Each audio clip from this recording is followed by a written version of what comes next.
And your time starts now. വിദേശ സർവകലാശാലയുടെ കടന്നുവരവ് ഉന്നത വിദ്യാഭ്യാസത്തിന് 100% ഗുണകരമാണ്. വിദ്യാഭ്യാസമാണ്, വിദ്യ അഭ്യസിക്കുകയാണ് ചെയ്യുന്നത്. അത് പല അധ്യാപകരിൽ നിന്നും പല രൂപത്തിലും ഭാവത്തിലും രീതിയിലും നമുക്ക് മുന്നിലേക്ക് എത്തുമ്പോൾ അവയെ ഇരുകൈ നീട്ടി സ്വീകരിക്കുകയാണ് നാം ചെയ്യേണ്ടത്. വിദേശ സർവകലാശാലകളിലെ പരിഷ്കരിച്ച പാഠ്യപദ്ധതികളും പഠനാനന്തര രീതികളും പഠന രീതികളും അതോടൊപ്പം തന്നെ കാലത്തിനൊത്ത് സഞ്ചരിക്കുന്ന അവരുടെ സിലബസുകളും നമ്മുടെ വിദ്യാർത്ഥികൾക്ക് മികച്ച അനുഭവങ്ങളും പഠനങ്ങളും നൽകുവാൻ സഹായിക്കും. ഇവിടെ വരുന്ന വിദേശ സർവകലാശാലകളിൽ വിദ്യാഭ്യാസം നേടുന്നതോടുകൂടി ഒരു വിദ്യാർത്ഥിക്ക് തൻ്റെ പലായനം തടയാനും അതുവഴി തന്നെ മസ്തിഷ്ക ചോർച്ചയെ ഒരു പരിധിവരെ നിയന്ത്രിക്കാനും നമുക്ക് സാധിക്കും. നൂതന സാങ്കേതിക വിദ്യകളും അതുകൊണ്ടുണ്ടാകുന്ന തൊഴിൽ മേഖലകളും തൊഴിൽ സാധ്യതകളും പുഷ്ടിക്കപ്പെടും. ഇത് കൂടുതൽ തൊഴിലവസരങ്ങളെ സൃഷ്ടിക്കാനുള്ള ഒരു കാരണമാകും.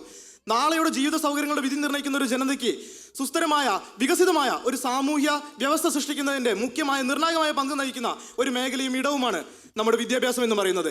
അങ്ങനെയുള്ളൊരു വിദ്യാഭ്യാസ മേഖലയിലേക്ക് വിദേശ സർവകലാശാലകളെ പഠിക്കാനും അറിയുവാനുമുള്ള അവസരം നമുക്ക് വന്നു ചേരുമ്പോൾ നമുക്ക് കൃത്യമായി പറയാൻ പറ്റും, ഇത് നമ്മുടെ കുട്ടികളുടെ നാളെ നമ്മുടെ രാജ്യത്തിൻ്റെ കുട്ടികൾക്ക് ലോക ജനതയ്ക്കൊപ്പം നടക്കാൻ സാധിക്കും. Right, Aramal, your time has ended. നമ്മൾ ഇനി ഡിബേറ്റിലേക്കാണ് ഡയറക്റ്റ് കടക്കുന്നത്. So your 4 minutes time session starts now. വിദേശ സർവകലാശാലകൾ ഇന്ത്യയിലേക്ക് വരുമ്പോൾ ഇന്ത്യയിൽ ഉണ്ടാകുന്ന ഏറ്റവും വലിയ മാറ്റം എന്ന് പറയുന്നത് വിദേശ സർവകലാശാലകൾ കൂടുതൽ മത്സരങ്ങൾ സൃഷ്ടിക്കുന്നു. മത്സരങ്ങൾ സൃഷ്ടിക്കുന്നതിനനുസരിച്ച് മത്സരങ്ങൾ ക്വാളിറ്റി കൂട്ടുകയാണ്, എപ്പോഴും ഗുണനിലവാരം കൂട്ടും. അത് വിദേശ സർവകലാശാലയുടെ ഗുണങ്ങൾ മാത്രമല്ല, വിദേശ സർവകലാശാല കടന്നു വരുമ്പോൾ ഇന്ത്യയിലുള്ള സർവകലാശാലയുടെ ഗുണങ്ങളും കൂട്ടും. ഇത് പൊതുവെ ഉന്നത വിദ്യാഭ്യാസ മേഖലയുടെ ഗുണനിലവാരം ഉയർത്തുക തന്നെയാണ് ചെയ്യുക. ക്വാളിറ്റി കൂടും. ആനന്ദ്, കോൺഫെഡറേഷൻ ഓഫ് ഇന്ത്യൻ ഇൻഡസ്ട്രിയുടെ കണക്ക് പ്രകാരം 40%-ലധികം ഇന്ത്യയിലെ അധ്യാപകർ വിദേശ സർവകലാശാലയിലേക്ക് പോകും എന്നുള്ളൊരു കണക്ക് സൂചിപ്പിക്കുന്നുണ്ട്. അപ്പോൾ വിദേശ സർവകലാശാല ഇന്ത്യയിലേക്ക് വരുമ്പോൾ ഈ കണക്ക് വർദ്ധിക്കുകയും നമ്മുടെ ഇന്ത്യയിലെ കാര്യക്ഷമവും ഗുണമേന്മവുമായ അധ്യാപകർ വിദേശ സർവകലാശാലയിൽ കൂടുമാറുമ്പോൾ നമ്മുടെ സർവകലാശാലയുടെ വിദ്യാഭ്യാസ ക്ഷമത കൂടുന്നതിന് പകരം കുറയുകയാണ് ചെയ്യുന്നത്. അതിലൂടെ മറ്റൊന്ന് അറിയിക്കാനുള്ളത് 2016 നാഷണൽ കൗൺസിൽ ഫോർ ടെറിട്ടറി എഡ്യൂക്കേഷന്റെ കണക്ക് പ്രകാരം ഖാനയിലെ വിദേശ വിദ്യാഭ്യാസം വന്നതോടുകൂടി താമസ വാടക 30% വർദ്ധിക്കാനുണ്ടായത്. പ്രാദേശിക വിദ്യാർത്ഥികൾക്ക് അതൊരു പോരായ്മയാണ്. വിദേശ സർവകലാശാല ഇന്ത്യയിലേക്ക് വരുമ്പോൾ 40% ആളുകൾ ഇങ്ങനെ അങ്ങോട്ട് പോകണമെന്ന് പറഞ്ഞിട്ടുണ്ടെങ്കിൽ ആ 40% ആളുകളുടെ ബ്രെയിൻ ഡ്രെയിൻ ആണ് ഇവിടെ സംഭവിക്കുന്നത്. ആ ബ്രെയിൻ ഡ്രെയിൻ അല്ലെങ്കിൽ അതിൻ്റെ ചോർച്ച, മസ്തിഷ്ക ചോർച്ച തടഞ്ഞുകൊണ്ട് നമുക്ക് ആ 40% അധ്യാപകരെ ഇന്ത്യയിൽ നിർത്താം. പിന്നെ ഇന്ത്യയിൽ വിദേശ സർവകലാശാല വരുമ്പോൾ വിദേശത്തുള്ള കുട്ടികൾ ഇന്ത്യയിൽ വരുന്നതിനേക്കാൾ കൂടുതൽ ഇന്ത്യയിലെ വിദ്യാർത്ഥികൾ ഈ വിദേശ സർവകലാശാലകളിൽ അഡ്മിഷൻ എടുക്കാൻ സാധ്യതയുണ്ട്. ഇങ്ങനെ നമുക്ക് കണക്കൂട്ടി വെക്കുമ്പോൾ ആ പുറത്തേക്ക് പോകണമെന്ന് താല്പര്യം പ്രകടിപ്പിച്ച അതേ അധ്യാപകരുടെ ഗുണനിലവാരമുള്ള അധ്യാപനം നമുക്ക് ഈ വിദ്യാർത്ഥികൾക്ക് നൽകാൻ സാധിക്കും. ഒന്നാമത്തെ കാര്യം. പിന്നെ നമുക്ക് പറഞ്ഞു വരാൻ പറ്റുന്ന വേറൊരു കാര്യം എന്ന് വെച്ചിട്ടുണ്ടെങ്കിൽ തൊഴിൽ സാധ്യതകൾ പുഷ്ടിക്കപ്പെടും. കാരണം വിദേശ സർവകലാശാലകൾക്കുണ്ടാവുന്ന സർട്ടിഫിക്കറ്റിന്റെ മൂല്യം ഇന്ത്യൻ സർവകലാശാലകളിൽ കൂടുതലാണ്. കാരണം നമുക്ക് കൃത്യമായി അറിയാം, QS റാങ്കിങ്ങിൽ 149, 197 സ്ഥാനങ്ങൾ മാത്രമാണ് ഇന്ത്യൻ സർവകലാശാലകൾ ഒക്യുപ്പൈ ചെയ്തിരിക്കുന്നത് ആദ്യത്തെ 200-ൽ. അപ്പം അങ്ങനെ വരുന്ന ഒരു സാഹചര്യത്തിൽ നമുക്ക് തീർച്ചയായും പറയാൻ സാധിക്കും, സർട്ടിഫിക്കറ്റിന് മൂല്യമുള്ള യൂണിവേഴ്സിറ്റികളുടെ കടന്നുവരവ് കാരണം നമ്മുടെ രാജ്യത്തിന് ബ്രെയിൻ യൂസേജ് ഉണ്ടാവാൻ സാധ്യതയുണ്ട്.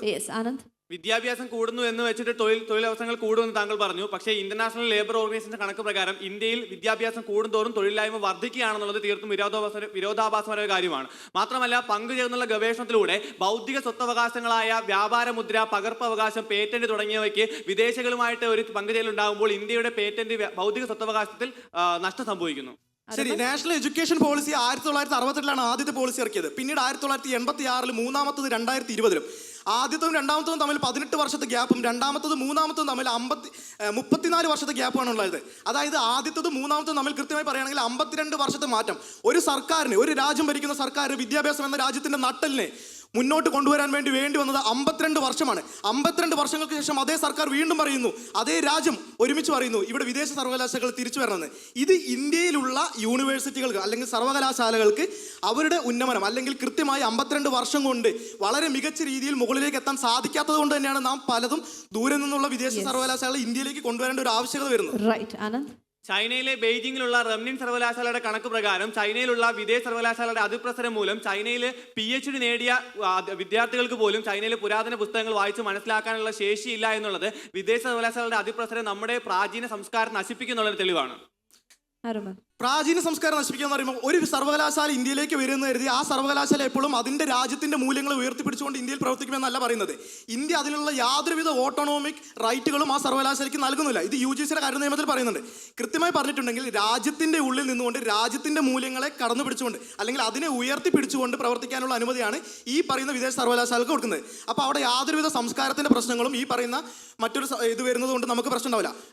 വേറൊരു ഗുണം എന്ന് പറഞ്ഞിട്ടുണ്ടെങ്കിൽ മറ്റുള്ളവരുടെ സംസ്കാരങ്ങളും കൂടി നമുക്ക് പരിചയപ്പെടാനും അറിയാനും നേടാനും അതിനോടുകൂടി മുന്നോട്ട് പോകാനുള്ള ഒരു അവസരം നമുക്ക് ഇതിലൂടെ ലഭിക്കുന്നുണ്ടെന്ന് കൾച്ചറൽ മനസ്സിലാക്കണം. എക്സ്ചേഞ്ചസ്. ആനന്ദ്. ഇത്തരത്തിൽ സംസ്കാരത്തിന്റെ ഒരു മാറ്റം ഉണ്ടാകുന്നെങ്കിലും സർവകലാശാലയ്ക്കുള്ളിൽ തന്നെ അവരുടെ വിദേശ ആധിപത്യവും വിദേശ സംസ്കാരത്തിന്റെ ആധിപത്യവും വിദേശ വിദ്യാഭ്യാസ രീതിയുടെ ആധിപത്യവും ഇങ്ങോട്ടേക്ക് എത്തുമ്പോൾ ഇന്ത്യൻ ജനാധിപത്യ മൂല്യത്തിനും രാഷ്ട്രീയ നയതന്ത്ര വിഭാഗത്തിനും ഉള്ള ഒരു മാറ്റം കൊണ്ടുവരികയും ഇന്ത്യയുടെ യുവതയുടെ ദേശീയ ബോധത്തിന് തന്നെ ഒരു മാറ്റം സൃഷ്ടിക്കാനുള്ള സാധ്യത ഉണ്ടാക്കുന്നത്. യെസ്, ആരോമൽ ആൻഡ് ആനന്ദ് രണ്ടുപേരെ സമയം ഇവിടെ അവസാനിക്കുകയാണ്.